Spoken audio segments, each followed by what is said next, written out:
La plus grande de nos richesses ne se mesure pas en millions. Nous vous faisons découvrir des ovnis pour vous permettre d'en devenir un, vous aussi. Sportifs, entrepreneurs, artistes, ils nous partagent chaque semaine leurs récits de véritables trésors d'informations.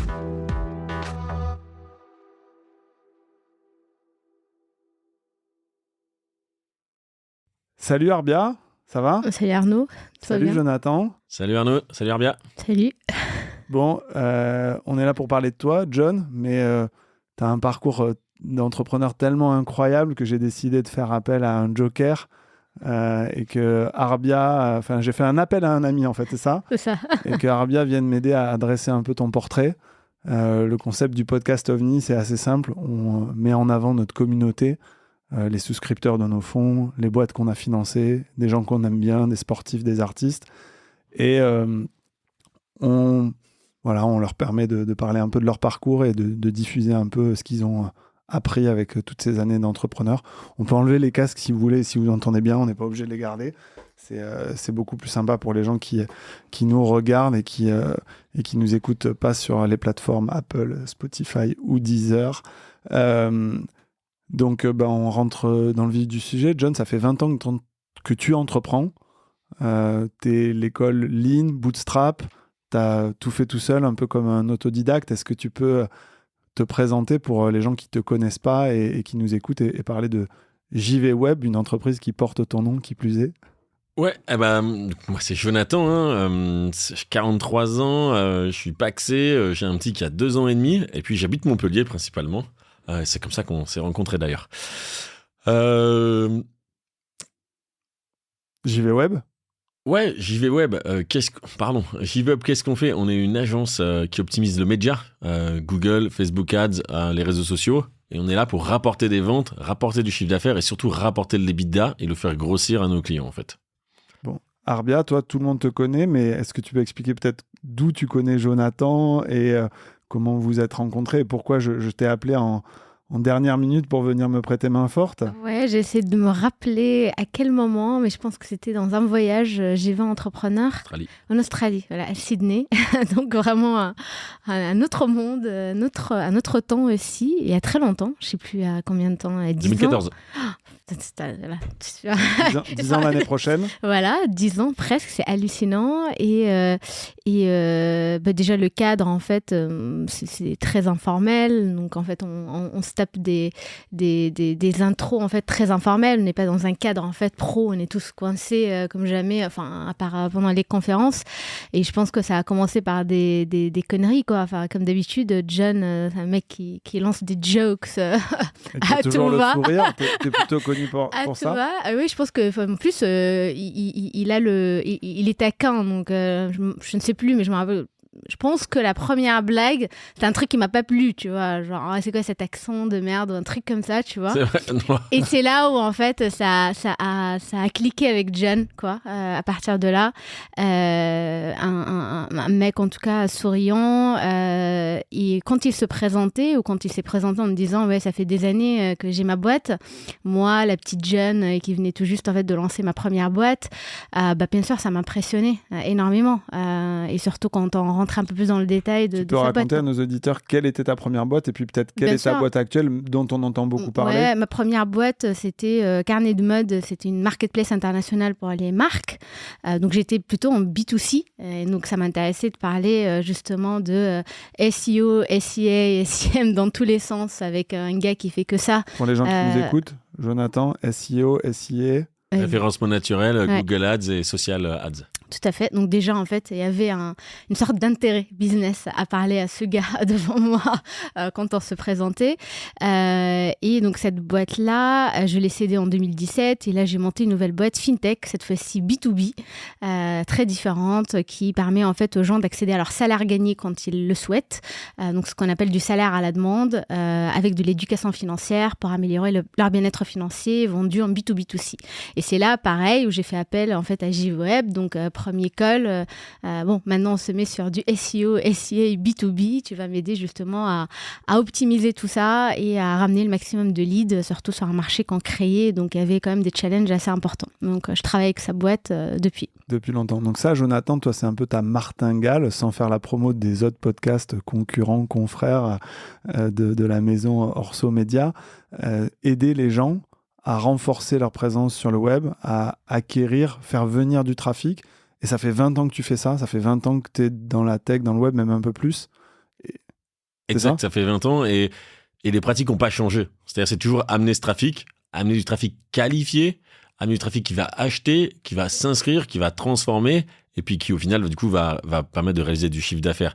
Ce qui a beaucoup changé, c'est qu'à l'époque, c'était assez simple. Il y avait peu de concurrents pour mes clients, peu d'options dans les plateformes, alors que quelqu'un qui, à l'époque, faisait 4 métiers, maintenant, j'ai voire 5, 6, 7 personnes différentes qui vont faire ces 4 métiers, en fait. Donc, ça s'est vraiment complexifié avec le temps.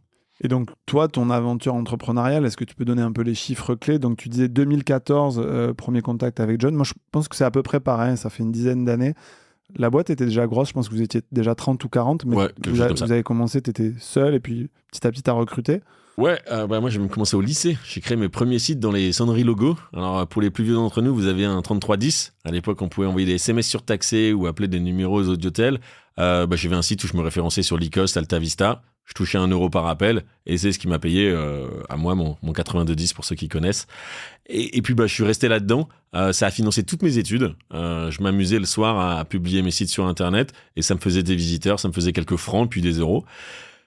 Et à la fin de mes études, je me suis dit soit je trouvais un boulot, j'avais qu'un bac+2, donc qui était pas très bien payé, ou soit je me suis lancé à plein temps. Et puis au bout de 3 mois à plein temps, j'ai fait mes premiers 10 000 euros mensuels de revenus en fait de MRR. Voilà. Arbia, est-ce que c'est pas un trait commun que vous avez aussi, où toi tu as récupéré une bourse pour venir étudier et tu avais finalement très tôt aussi cette fibre entrepreneuriale et l'envie? Ouais, moi je suis immigrée de la Tunisie, je suis arrivée à l'âge de 20 ans, donc immigrée pas jeune, pour faire mon école d'ingé, en chopant justement une bourse pour pouvoir sortir un peu de mon cadre familial qui était très modeste, qui n'avait pas les moyens de m'envoyer ici. Et par contre, ouais, j'ai fait en fait mes études jusqu'à même bac+6 avant vraiment de me lancer. Et je me rappelle en fait de ma discussion avec John, parce que c'est là où je l'ai pris au sérieux. Et je pense que c'est le gars qui m'a fait regretter avoir fait autant d'études et me dire merde, en fait, j'aurais dû lancer ma boîte beaucoup plus tôt. Est-ce que c'était pas un temps perdu? Il m'impressionnait avec son histoire d'autodidacte qui arrivait justement à monter une boîte très très rapidement en sortant de l'école. Et tu te dis tout ça c'est du temps perdu. Merde, en fait, là où on a presque on se retrouve sur les mêmes circonstances, mais lui il avait déjà en fait des années derrière lui avec JV Web, une boîte rentable, etc. Déjà la rentabilité à l'époque, moi ça me faisait tourner la tête. Disons quand les choses, l'écosystème en 2014 c'est pas le même. Moi je venais tout juste de monter ma boîte, first time entrepreneur. Je levais en fait avec des VC, donc j'étais déjà fière de moi d'avoir levé. Et un gars à côté qui me dit moi je fais déjà tant de chiffre d'affaires et je suis rentable et j'ai 50 personnes. En fait, exact. Donc ça t'apporte en fait une perspective très différente et tu te dis mais en fait il a sous le pied, il a plein de choses en fait à m'apprendre et c'est comme ça du coup que notre relation a commencé en fait. Et peut-être donc l'objectif c'est de parler de toi, Jonathan. Les gens qui te connaissent bien t'appellent John, mais bon on va rester sur Jonathan. Vous avez développé au sein de JV Web des méthodes, vous avez fait appel à la méthode Lean, etc. Et ça vraiment tu l'as senti, tu en as eu le besoin, c'était une nécessité pour croître et passer de 0 à 100 collaborateurs. Est-ce que tu peux raconter pourquoi c'est devenu une nécessité et comment tu l'as mis en place? C'était une nécessité parce que on n'arrivait plus à croître. Et pourquoi on n'arrivait plus à croître? C'est que je passais mon temps à courir après les problèmes, à refaire les mêmes documents, et moi j'étais trop fatigué. En fait, ça me réveillait la nuit, j'en dormais plus, ça devenait très compliqué, et du coup, c'était soit je vendais la boîte, j'avais régulièrement des propositions de fonds ou alors de concurrents, ou soit je trouvais une solution. Et puis j'ai trouvé cette solution qui est le Lean, et qui a permis du coup de débloquer tous ces problèmes, de révéler les talents dans la boîte, et du coup de repartir en croissance, parce qu'en fait de 2013 à 2017, on n'a quasiment pas fait de croissance parce qu'on ne voulait pas en faire. On répondait même pas aux prospects. Juste parce que moi, je voulais plus embaucher, en fait. Voilà. Tu as connu un peu les mêmes problématiques de croissance dans ta précédente boîte ou dans celle-là Oui et non, enfin, parce qu'on a tellement, en fait, on a tellement la tête dans le guidon, dans l'opérationnel, avant vraiment de se dire, ça y est, on stagne, surtout voilà, qu'on monte des boîtes qui doivent scaler en fait, très vite en fait, sur d'autres échelles. Mais par contre, je me rappelle très bien de notre discussion avec John sur le lean management, parce que lui, du coup, quand il parle du lean, il te donne vraiment envie de le faire. Alors que c'est pas du tout mon style, parce que quand en fait, on le définit, le lean, je trouvais vraiment pas mal de friction par rapport à ma personnalité, qui est très impatiente, qui peut pas justement attendre, justement en voyant une erreur d'un collaborateur, ne pas lui donner la solution très rapidement. Ça va vraiment, c'est presque contre-intuitif, quoi. Et quand on entend John, en tout cas quand ils m'ont parlé, etc., il me parlait de sa visite d'usine au Japon, de justement ce que ça apportait vraiment comme ROI, comme résultat tangible en fait sur sa boîte. Clairement, je me suis mis en fait à ce moment-là à me plonger un peu dans le lean. En tout cas, c'est lui qui m'a donné envie là-dessus, et c'est d'ailleurs une méthode qui a apporté, à mon avis, ses preuves pour pas mal de boîtes, quoi. Tu as un côté un peu patron incognito. Je crois que tu vas passer du temps avec des collaborateurs. Alors, pas vraiment incognito, mais tu te mets à leur chevet, à leur service. Est-ce que tu veux raconter ça Avec plaisir. à tous les chefs d'entreprise qui nous écoutent? Ça, franchement, c'est quelque chose qu'on peut faire, qu'on fasse du lean ou pas du lean, en fait. Ça, c'est une norme, enfin, c'est un principe dans le lean, c'est une philosophie, mais tout le monde peut le faire. Moi, je passe 2 fois 30 minutes dans la semaine où je suis assis derrière un collaborateur et je le regarde bosser comme il fait d'habitude. On n'a pas cette relation, forcément je suis le patron, mais on n'a pas cette relation censeur et personne qui travaille. C'est vraiment, je suis là en train de regarder ce qu'il fait et je suis en train de regarder tout ce qui ne va pas et comment moi je pourrais l'aider ou comment je pourrais aider son team leader à faire que lui, il le débloque, en fait. Et aussi, je m'aperçois aussi de la réalité du terrain. Nous, en tant que patron, on pense tous que les trucs sont simples, que ça se passe comme ça. Puis quand je suis en visio et que je suis caché derrière l'écran, j'entends le client, comment il parle à mon collaborateur, j'entends les problématiques, je vois les problèmes, parfois juste d'informatique ou ce genre de choses. Et du coup, ça permet de réagir, d'aider les team leaders, de passer les infos. Et également, quand je prends les décisions un peu plus stratégiques, de savoir qu'est-ce qui se passe à la base et comment c'est quoi leur vraie vie, en fait. Et du coup, c'est pas la vie répétée par le team leader, c'est pas la vie quand ils viennent se plaindre dans ton bureau, où souvent il est déjà trop tard quand ils viennent se plaindre, hein, c'est que le bol est plein. Là, c'est vraiment qu'est-ce qui se passe au quotidien. Au début, c'est assez dur, hein. Les premières visites comme ça, les collaborateurs sont super flippés. Ils disent mais si je me trompe, je vais me faire défoncer. Je suis aussi impatient, hein, comme Arbia, donc et en fait pas du tout. Il suffit de le faire quelques fois. Les gens après sont en confiance. Il y a toujours un petit stress quand c'est moi, mais déjà c'est annoncé, hein, il n'y a pas de surprise. Et en fait, c'est eux qui choisissent le sujet. Sur quoi ils sont en train de bosser en ce moment, 9 fois sur 10. Donc du coup, il n'y a pas de trucs. S'ils ont un méga point faible, ils vont parfois pas me le montrer. Ou alors, à l'inverse, d'autres profitent de me montrer des choses qu'ils veulent me montrer. En fait, quand je viens, et c'est souvent des points où ils ont des difficultés, où ils ont besoin d'aide. Et l'idée que c'est vraiment une chaîne d'aide, hein, puisque je donne généralement pas la solution, je donne des pistes. Et après, j'aide le team leader à mettre en œuvre ces pistes. Je crois que vous avez une culture aussi chez JV Web de beaucoup documenter, mettre des process pour justement que les bonnes pratiques un peu soient accessibles facilement. Il y a quelques années, on a vu débarquer Notion et toutes les startups se sont mis à beaucoup plus documenter, mais c'est vrai qu'avant, on avait quand même une culture beaucoup plus orale, machine à café. Toi, Arbia, c'est quelque chose que vous faites aussi et je suis curieux de vous entendre tous les deux là-dessus sur quand on passe de 0 à 100, comment on fait pour garder les bonnes pratiques au sein de l'entreprise et que tout le monde soit à la même vitesse Mais je pense qu'on n'a plus le choix, surtout depuis le Covid. Depuis le Covid, en fait, avec le remote, etc., la culture de l'écrit devient nécessaire, quoi, essentielle pour toutes les boîtes, parce qu'on travaille beaucoup en asynchrone, parce qu'il faut justement avoir une base de données en fait, claire pour justement accélérer l'onboarding des nouveaux qui arrivent sans passer en fait, des mois comme avant à les onboarder, etc., pour que chaque personne soit totalement indépendante et autonome, aller chercher l'info là où il faut, etc. Et en plus, ajoutant à ça, parce qu'on utilise tous les mêmes choses, Notion ou autre, t'ajoutes l'AI aujourd'hui là-dessus, et là, t'as un truc de dingue, en fait, accessible très rapidement, génial, collaboratif, où tout le monde, en fait, doit absolument le faire évoluer dans le temps. Et donc, c'est comme ça que tu scales une boîte qui ne va pas revenir vers toi, le CEO, le fondateur, pour chaque question. Et chacun est autonome, en fait, avec sa propre équipe et lui-même à chercher l'info, à la faire évoluer pour tout le reste. Donc, tu as un vrai process de transmission qui aide absolument à la scalabilité de la boîte. Et concrètement, les gens qui nous écoutent, demain, ils veulent se lancer sur ce chantier-là, de passer de la culture orale machine à café à l'écrit. Toi, T'as commencé comment et c'est quoi les étapes principales que tu décrirais? Nous, ça a été les team leaders qui ont commencé à bosser avec ce qu'on appelle les opérateurs, donc les account managers, les opérationnels, en fait, pour écrire la façon dont ils faisaient leur travail, en divisant ça par geste, donc par action, en fait, pas sur une ensemble d'une journée. Et du coup, il y a eu une V1 qui a été faite. Après, cette V1, elle a été montrée à d'autres personnes, savoir s'ils étaient d'accord, si c'était comme ça, etc. Donc, on a essayé de récupérer un peu tous les trucs et astuces sur chacun des gestes pour avoir la meilleure façon de faire, qui apportait la meilleure qualité pour le client et la meilleure vitesse d'exécution pour nos équipes, en fait. Ça, c'est la base. Ensuite, ce qui s'est passé, c'est qu'on a eu cette belle doc, très utile pour les nouveaux qu'on embauchait. Mais par contre, les anciens s'y référaient pas, alors que nous, nos gestes dans les ads changent vraiment tous les mois, tous les trimestres, ça évolue. Ce qui fait qu'on s'est mis à avoir un décalage entre ce qu'on avait écrit et puis la réalité du terrain.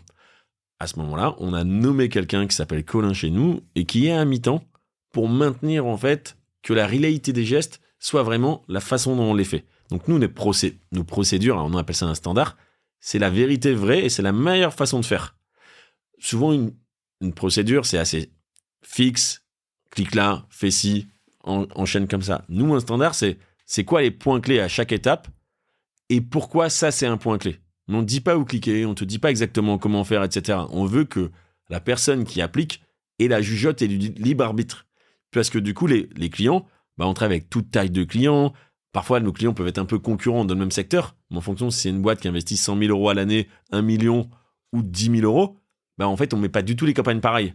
Et donc, du coup, on a une grosse variabilité dans chaque geste. Voilà. Et donc, nous, maintenant, on monitor le nombre de suggestions parce que chaque collaborateur, sur Google Doc, on peut mettre des commentaires. Chaque collaborateur est libre de mettre un commentaire sur tous les gestes. Et en moyenne, on en a 25 par semaine. Et donc, Colin discute avec ces 25 commentaires, donc ça, d'une quinzaine de personnes différentes, voit avec eux si c'est bien ou pas bien.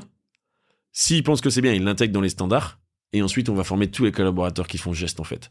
Ce qui fait que, du coup, cette base de procédure qui sert pour former les nouveaux, en fait, ça devient une base d'innovation parce que chaque truc et astuce qu'on voit à gauche, à droite, on le met dans cette base et ça alimente tout le monde et tout le monde est formé, en fait. Et c'est pas le management ou un head of innovation qui dit tiens, faites comme ça, en fait. C'est vraiment les collaborateurs du terrain qui innovent et qui font passer le message à tout le monde. Cette base, elle est en français ou elle est en anglais? 50-50. Donc c'est le piège là, parce que votre challenge, c'est d'aller plutôt à l'international de ce que j'ai compris. T'as levé des fonds, on peut en parler. Ouais, pour ça. Et Arbia, toi aussi, t'as levé. Vous avez levé tous les deux, je pense, pas mal d'argent. Donc toi, t'es directement tout en anglais, pareil français-anglais, comment vous gérez ça? J'ai commencé en anglais, mais puisque là on a un marché à majorité en fait français, le contenu il est en français, mais c'est pas du tout gênant aujourd'hui parce qu'avec les AI, en 2 secondes, c'est traduit très très bien sur Notion. Donc avant c'était un sujet, donc j'imposais des règles comme les titres doivent absolument être en anglais, les catégories en anglais, même si en fait le contenu en fait va être en français, mais aujourd'hui c'est plus un sujet, c'est honnêtement. Un sujet. Pour toi aussi? C'est la même chose. Bon, génial, donc ça fait partie des avantages. Les levées de fonds, on va en parler. Toi, tu as vraiment évolué, c'est-à-dire que tu es parti de cette culture bootstrap, rentable, etc. Puis à un moment donné, tu t'es dit, OK, là, il faut que j'accélère, que je fasse cette expansion internationale, peut-être même de la croissance externe. Tu as fait un peu le tour du marché pour trouver les bons partenaires financiers. Est-ce que tu peux raconter ça? Et peut-être c'est intéressant que Arbia, qui a connu aussi plusieurs fois ces process-là, nous aide à décrypter et parle un peu de son vécu aussi là-dessus. Je dirais juste que John était dans le bon côté de la force et à un moment donné, il a vrillé de l'autre côté, mais il va vous en parler. Ouais, effectivement, j'ai développé la boîte jusqu'en 2000 en fait sur fonds propres. Et puis je me suis posé des questions, de faire rentrer du cash pour faire des croissances externes, être aussi accompagné pour faire des croissances externes parce que c'est facile à dire et en fait dans les faits c'est assez compliqué à réaliser entre les parties avocats, la partie audit, la partie due deal, l'analyse du business, c'était pas facile. Et donc du coup avec une banque d'affaires, elle m'a dit tiens, je pourrais t'avoir pas mal de fonds sans forcément ouvrir trop ton capital. Et puis on s'est mis à la recherche de partenaires, on a rencontré 5-6 et puis on a topé avec un et qui depuis nous a permis de faire 2 acquisitions externes et on en a une 3e là en cours. Génial, donc en 24 mois c'est ça? Depuis la levée de fonds? Ouais. Quasiment 24, 30 mois. 30 mois, 2 acquisitions. Comment ça se passe? Ça représente combien de collaborateurs? Tu peux en parler? Ouais, ça représente 25 personnes à peu près. Une en Angleterre, une en France. Donc en Angleterre, c'était bien différent puisque c'est un métier qu'on connaît pas. C'est du netlinking. Donc c'est un métier qu'avant on sous-traitait à des spécialistes, que du coup maintenant on a intégré chez nous. Et eux, ce qui nous intéressait chez eux, c'était ce savoir-faire complémentaire au nôtre. Et le deuxième point, ça nous a permis d'ouvrir un bureau en Angleterre et d'aller du coup chercher des bureaux en Angleterre en fait. Des clients en Angleterre, pardon. On dit qu'il y a 80% des fusions-acquisitions qui ne créent pas de valeur, voire qui en détruisent. Comment tu fais, toi, pour te retrouver dans les 20% qui créent de la valeur, bien intégrer ces 25 nouvelles personnes? Le côté peut-être logiciel, c'est quoi ta recette magique là-dessus? On est passé un moment par le côté des 80, je pense. D'accord. Donc, il y a un moment, ça a été plutôt difficile. Déjà, la culture française, anglaise, langue de travail et tout. Donc, nouveau métier. Donc, au début, c'est un petit peu compliqué. Et en fait, c'est à nouveau le lean qui nous a permis, en fait, de nous aligner. Parce que du coup, en lean, on utilise des mots assez communs. Lead time, coût, confort, qualité, pardon. Et que ce soit ma service RH, ma DAF, mes account managers, mes sales, on utilise toujours ces mots-là. Donc en fait, on a utilisé ces mots avec les Anglais, on leur a expliqué ce que ça voulait dire, comment on gérait ça. Et ce qui fait que quand Tom, le patron anglais, parle à Nadja, ma DAF ou à Tiffany, ma RH, il parle les mêmes mots-clés, en fait, la même façon de s'exprimer, ça veut dire la même chose pour tout le monde. Ça, c'était le premier point, c'est qu'on s'est aligné sur les termes, en fait. Voilà.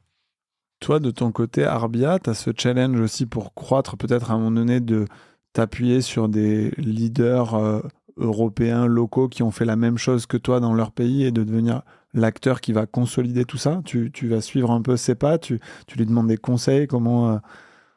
On parle en fait on parle de quoi? De levée de fonds ou de croissance externe? Ouais, croissance externe, c'est une sorte de shortcut très connu en fait par les entrepreneurs. Si on veut en tout cas exploser, scaler et aller très très rapidement en fait, tout ce qu'on cherche en tant qu'entrepreneur tout le temps, c'est des shortcuts. C'est comment arriver au même objectif le plus vite possible. Et donc à acheter en fait ou à acquérir en fait une boîte, une équipe, etc. Ça te fait simplement gagner du temps. 12, on parle 18, pas de pile-up. Mois, Voilà, c'est le temps qu'on achète. Et le temps, en fait, est très, très important. Et le temps a une valeur de dingue pour tout entrepreneur.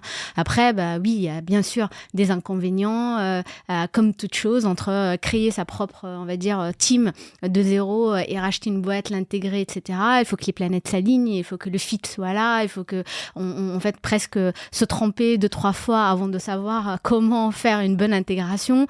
Je pense que tous les entrepreneurs qui ont fait pas mal d'acquisitions sortent en fait un chiffre qui parfois affolant en fait de 80% d'échecs avant d'arriver en fait à avoir 80% d'échecs sur toutes leurs acquisitions pour arriver à avoir en fait la bonne intégration, le bon succès.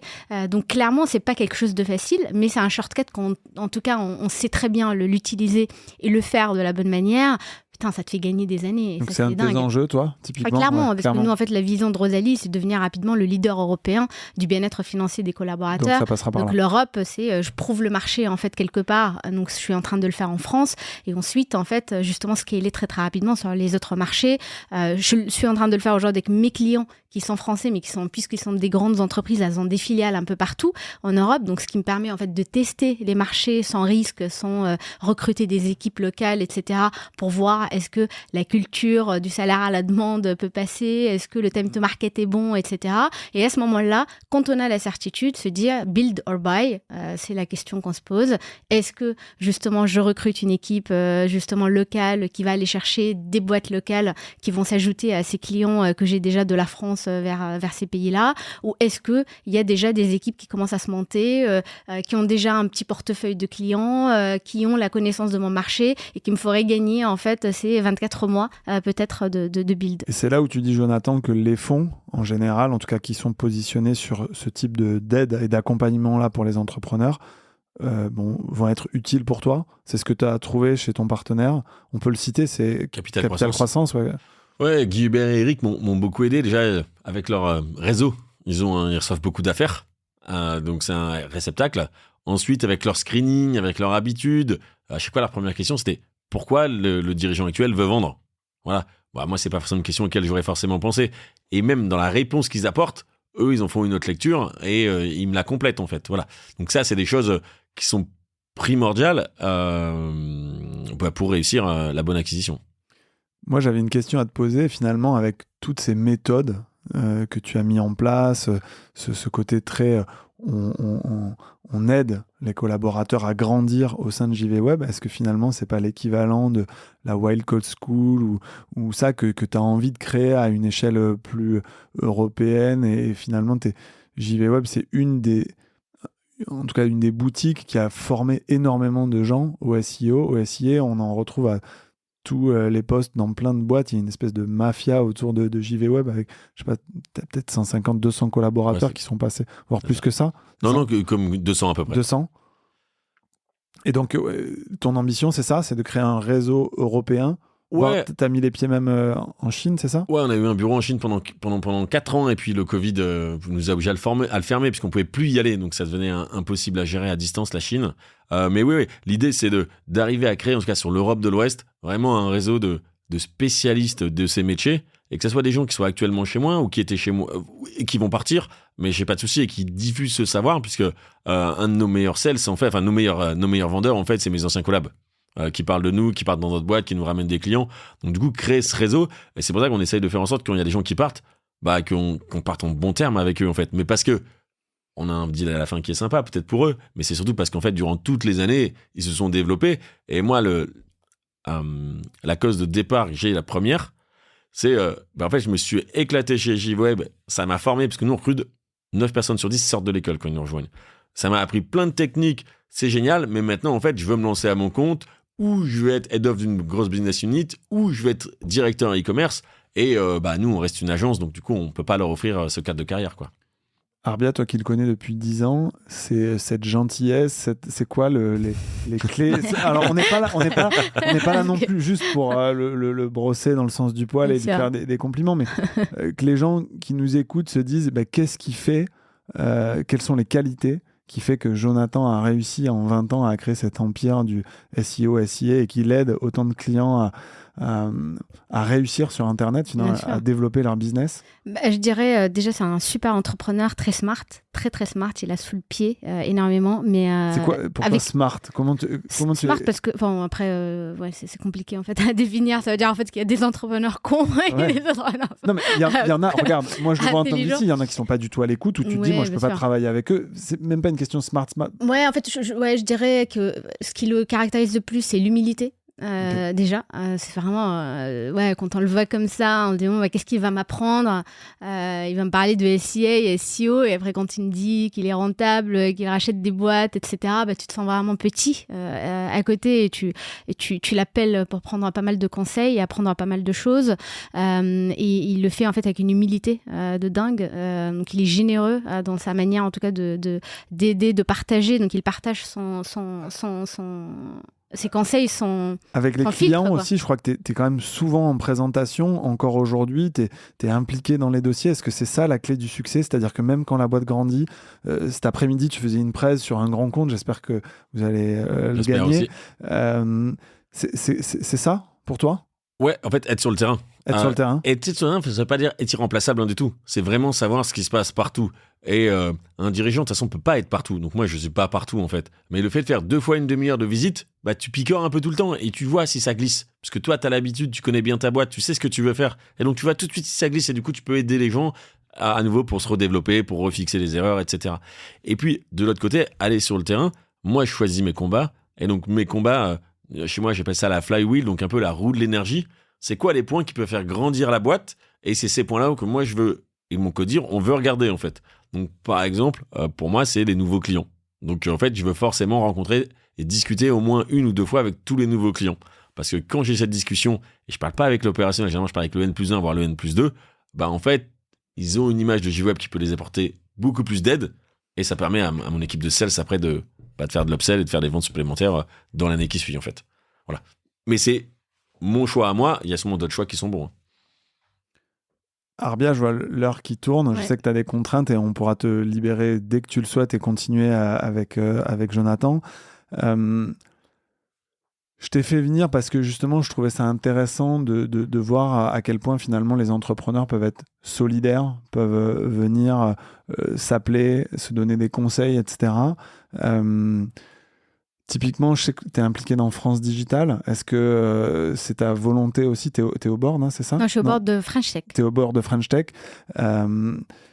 C'est pareil.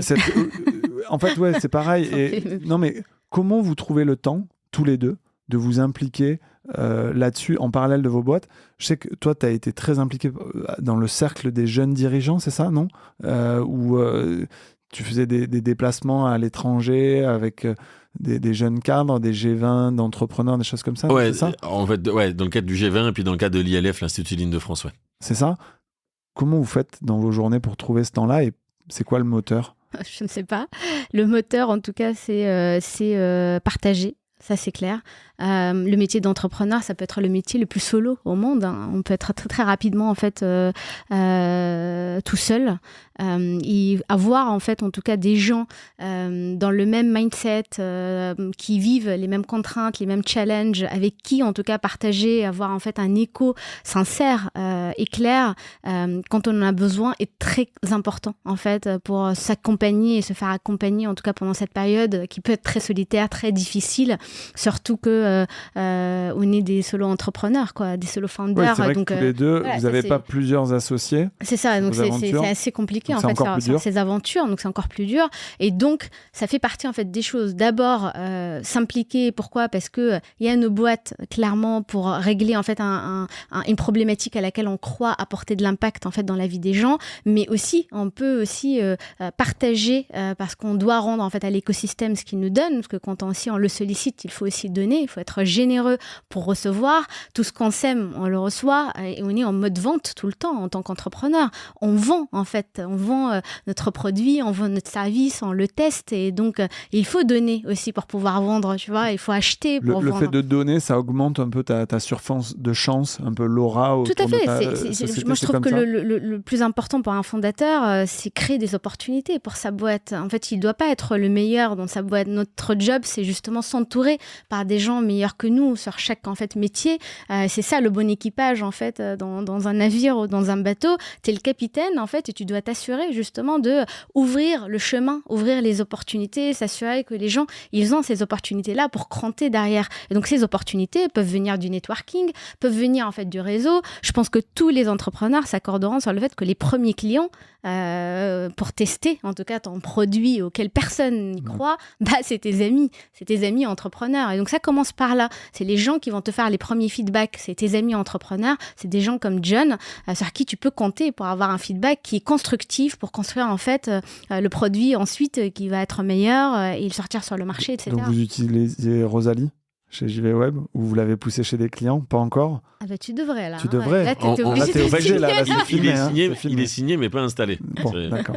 Non, mais j'avoue, Loïc Soubéran, moi, a été un des premiers avec Swile à venir me dire, écoute, là, tu m'en prends, hein, même si c'est 5-10. Mais ça commence comme ça. Ça commence comme ça. Et c'est vrai que c'est cette force-là de pouvoir prouver au départ. Écoute, merci beaucoup, Arbia, d'être venu m'aider à faire un peu ce portrait. En plus, tu es resté très correct. Tu n'as rien dit. Très correct. Maintenant que t'es parti, je pourrais pas rester soir en Australie, Arbia. Et partager un peu ton expérience aussi. On te souhaite bonne chance avec Rosalie et dans le reste de tes aventures, et on sera ravis d'avoir dans les prochains épisodes du podcast OVNI, si tu le souhaites. Tu es la bienvenue quand tu veux. C'est gentil. Il y a un super épisode qu'a fait Mathieu de Génération Do It Yourself, où on découvre un peu ton parcours. J'encourage tout le monde à l'écouter. Merci Arbia. Merci Arnaud, merci. Salut. Et j'ai la transition toute faite, Jonathan. Elle parlait de networking. T'as ça dans le sang. Moi, je t'ai croisé sur plein d'events. Tu te forces pas. Tu vas dans ces soirées, tu discutes avec les gens, tu prends ton tas de cartes de visite, et puis le lendemain, tu fais le suivi. T'as toujours aimé ça? Faut se forcer, en fait. Faut se faire un peu violence sur cette partie networking. À bientôt, Arbia. Merci. Salut. Je sais pas s'il faut se forcer. En tout cas, il faut quand même plutôt avoir l'envie. Parce que c'est quand même, je pense, quelque chose qui est dans l'ADN. Mais par contre, il faut pas avoir peur. Parce que souvent, mais les nouveaux chez moi, ils me disent, ouais, je vais t'accompagner, mais tu vas vite me laisser en soirée. Et moi, je connais personne. Et je leur dis, tu crois qu'il y a 20 ans, je connaissais quelqu'un? En fait, non, je connaissais personne. Et puis, c'est une rencontre qui entraîne une autre, etc., etc. Et c'est comme ça que ça fonctionne. Donc, c'est plutôt le fait de pas avoir peur. Bien sûr, le fait d'avoir envie également. Et puis, aussi avoir envie d'apprendre. Parce que partage, ça veut dire partage dans tous les sens, mais ça veut dire dans un sens et aussi dans l'autre. Et au-delà de se dire, on fait du network pour faire du business, moi, j'ai fait beaucoup de network pour apprendre. Donc tu poses des questions, tu rencontres des gens, tu leur dis comment vous avez fait ça, etc. Ton premier truc, c'est la curiosité. Tu vas avec... Mon sujet du moment, mon emmerde du jour au bureau, le truc qui me bloque la boîte, et puis là, je chope les retours d'expérience. Alors, en fonction avec qui on rencontre, c'est plus ou moins intéressant, c'est plus ou moins avec des gens avec de l'expérience, mais généralement, c'est toujours intéressant, il y a toujours des choses à apprendre. Et après, c'est ça que tu te resserres ou pas dans les jours prochains, dans les discussions. Il y a eu beaucoup de sujets, et il y en a encore toujours sur le télétravail. Chez moi, j'ai rencontré beaucoup d'entrepreneurs où je disais qu'est-ce que tu fais ? Et j'ai eu des rencontres de 0 jour dans des boîtes tech à Paris, enfin dans des startups à Paris, à des gens en full remote. Et du coup, il y a du bien, il y a du pas bien à apprendre. Ils te donnent les points de surveillance à avoir en disant ouais, en fait, je me suis mis en full remote, mais du coup, maintenant ça merde sur ça et ça et ça. Et ça, ils se disent ça au bout d'1 an, 2 ans d'expérience, donc du coup, c'est super preneur. Et à l'inverse, etc. Et c'est de ça dont tu fais une synthèse, tu digères, et après, t'en fais ce que tu veux. Voilà. Le suivi, moi, à carte de visite, rappel et tout, dans les faits... tu le fais pas ? Tellement peu, je dois le faire 2 fois par an, parce que si les gens ont envie, si t'as donné une bonne image, tu les ajoutes sur LinkedIn, et après, c'est eux qui vont te recontacter. Par contre, tu réponds aujourd'hui sur LinkedIn, je sais pas, t'as des dizaines de milliers de followers, enfin 5000, 6000. Comment tu fais pour gérer ça ? Ouais, je réponds généralement le samedi, tous les samedis, et c'est 20 minutes en fait. Donc si vous envoyez un message à Jonathan, privilégiez le vendredi soir ou le samedi matin, comme ça vous serez en haut de la pile. Exactement. Et puis LinkedIn, pour moi, c'est là récemment, il y a une de mes anciennes élèves que j'ai eue à l'EFAP, il y a 4-5 ans, qui vient de reprendre contact avec nous en me disant tiens, Jonathan, j'ai changé de taf, j'ai une problématique SIA, est-ce que tu aurais 10 minutes au téléphone ? Je l'ai appelée, et puis en fait, en discutant avec elle me dit non, mais en fait, on va jamais y arriver seul. Est-ce que tu pourrais pas me brancher avec un de tes sales ? Voilà. Donc, du coup, à nouveau, partage. Quand on partage, on reçoit, on apprend, et ça fait aussi du business, quoi. Donc, c'est vraiment un win-win, un triple win, en fait. Voilà. Arbia, tout à l'heure, elle disait qu'elle t'écoutait avec beaucoup d'humilité. Elle était preneure de tes conseils. Est-ce que tu as conscience du fait que à Montpellier, sur un territoire qui est petit, tu as fait figure pour toute une génération d'entrepreneurs, un peu de mentor, de rôle modèle. Tu as financé quelques startups. Moi, je fais partie des gens à qui tu as fait confiance. Tu étais dans les 10 premiers souscripteurs de mes fonds. Je t'ai pas fait faire le meilleur TRI sur le premier fonds, c'était 12,5%, mais c'est allé vite, en 2 ans. Tu m'as fait confiance sur ce nouveau fonds. Est-ce que tu as conscience de ça, qu'en gros, sur une métropole comme Montpellier, qui n'est pas une grande métropole, en fait, si on demande à des gens dans un écosystème sur les 15-20 dernières années qui sont les patrons qui comptent pour vous, tu vas être dans les 5, dans les 10 premiers avec un Loïc Soubéran de Swile qui avant avait monté Tids et que finalement vous avez créé un écosystème autour de vous. T'en as conscience de ça ? On n'en a jamais parlé, tous les deux. Non, pas du tout. En fait, je n'en ai vraiment pas conscience. En fait, c'est mon quotidien depuis 20 ans, enfin depuis que je suis au lycée, à la fac, quoi. Donc du coup, je me rends pas vraiment compte de ce que j'ai pu construire. Le fait que je me sois lancé, pas en solo founder, mais à l'époque, en 2000, 2003, c'était vraiment un autre monde. Donc c'était de ma chambre, dans mon appart, quoi. Donc non, ça s'est développé. Et puis, non, je le vois. Le seul point auquel je le vois un peu, c'est les demandes de contact et de messages sur LinkedIn. C'est la seule façon de le mesurer, mais je ne le mesure pas. C'est le seul point, quoi. Et donc, quand tu regardes dans le rétroviseur, tu vois quoi ? Quand tu vois ces 20 dernières années, tu as de la fierté, tu as de la nostalgie, tu as de l'amitié pour cette période-là. C'est quoi ton regard sur ces 20 années d'entrepreneur avec des hauts et des bas, j'imagine ?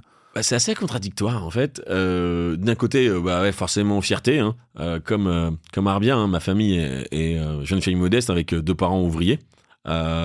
Et donc déjà, au bout de 3 mois d'activité, j'avais plus de revenus que les 2 revenus cumulés de mes parents qui avaient à l'époque, je sais pas, une 50aine d'années ou 40aine d'années, je me souviens plus. Mais donc forcément, sur ce point-là, hyper fier du coup aussi de se dire, quand je vais dans certains événements.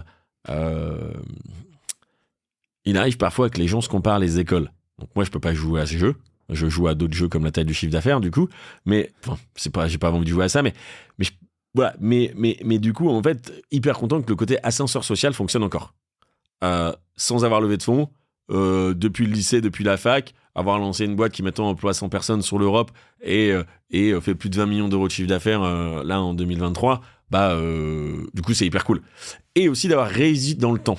C'est mon autre point où je suis assez content, c'est que en 2003 ou en 2000, pour se lancer en tant que Ads, c'était pas trop compliqué. Ce qui a été dur, en fait, c'est de se prendre les C'est de barrières tenir. successives de Google, de Facebook, des clients, de la professionnalisation, de la pression sur les prix, du développement des gens, du fait que maintenant les talents sont rares. Enfin, c'était déjà aussi rare à l'époque, mais que maintenant, comme les entreprises clientes font tellement des chiffres d'affaires énormes qu'elles sont prêtes à débaucher, etc.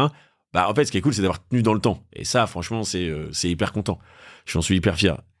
Et après, à l'inverse, je me dis, merde, si à l'époque, j'avais su tout ça, et si je me repositionne en 2003, on serait pas 100, mais on serait peut-être 4 ou 500 en fait, ou beaucoup plus gros en fait.